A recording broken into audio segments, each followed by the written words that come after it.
In the United Kingdom, we are very familiar with Europe. We follow European sports teams. We are immersed in the culture and politics of Europe. And many of our friends and neighbours and work colleagues come from other European countries. One of the things we need to remind ourselves of as Christian people is that Europe consists of over 700 million people, and only 2.5% of those people belong to evangelical churches.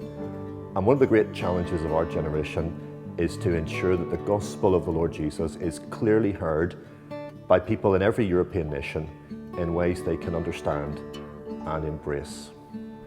Europe is rapidly losing its Christian heritage.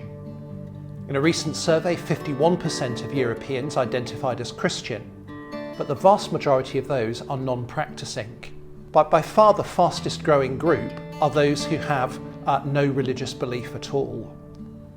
A survey conducted in 2018 showed that in 12 European countries, more than 50% of young people aged between 16 and 29 identify as non-religious. So in Europe, the competing ideologies and belief systems with evangelical Christianity are Catholicism, Orthodoxy, but increasingly atheism, agnosticism, and unbelief. In 1934, a young man arrived in Riga, the capital city of the small but independent Baltic Republic of Latvia. The 24-year-old James Alexander Stewart was exhausted following his long journey from Glasgow.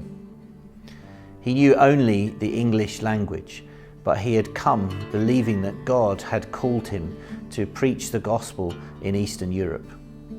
He was greatly used of God and became the catalyst for a revival in Eastern Europe, beginning in his mission work in Latvia, but then going on to Poland, Estonia, Czechoslovakia, and into Hungary.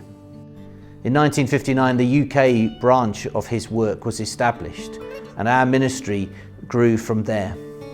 Today, the work continues in 15 countries, from Norway in the north to Greece in the south, with 45 missionary couples supported in their evangelism and church planting work.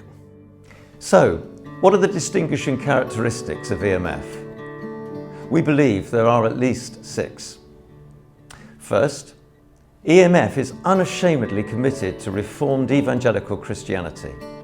Second, it is through local churches that Jesus Christ promised to build his church. And so our approach is to channel support through local churches spread across Europe.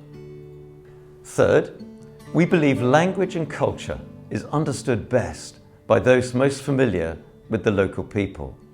And so over 80% of our workers are indigenous to the community in which they work. Fourth, with the Lord's help of course, our primary focus is to strengthen and build up churches and encourage church planting. Fifth, rather than draw attention to an organisation, we encourage partnership between supporting churches with those giving and receiving, enjoying mutual fellowship, as seen with the Philippian believers. Sixth, there is no place for short-term thinking in the work of the gospel. And EMF has shown through its history of over 60 years that we aim to provide support for the long term. Neighbours. We all have neighbours. Sometimes our neighbours are very helpful to us, but on other occasions we have to reach out and help them. As we look across to our European neighbours, we're so thankful for the help that they have given to us over the years. We think back especially to the Reformation of the 16th century, that mighty work of God's Spirit, and how much we profited from and were blessed through it.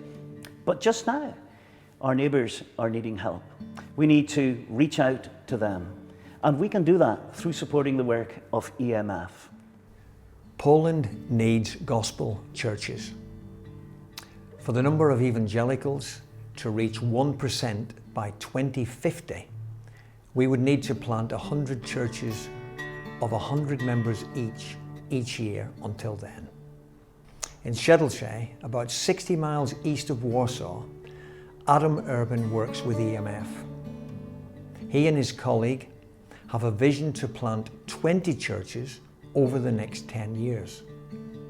In Wukov, 20 miles south of Settleshay, they have been working for just over 6 years. They recently baptized 5 people, the beginnings of a real gospel church. The need is great. The workers are few. Prayer and support are vital. At EMF, we strongly believe that the work of mission is built on partnership. Partnership between the missionaries on the front line of gospel work in Europe and the Christians supporting them through prayer, encouragement and giving. The Apostle Paul describes his friends in Philippi as partners in the gospel. And over the years, we've seen such wonderful stories of great mutual blessing brought both to missionaries and supporters through those partnerships. And we would love to see more such partnerships. Please let me encourage you to join us and become partners in the gospel in Europe.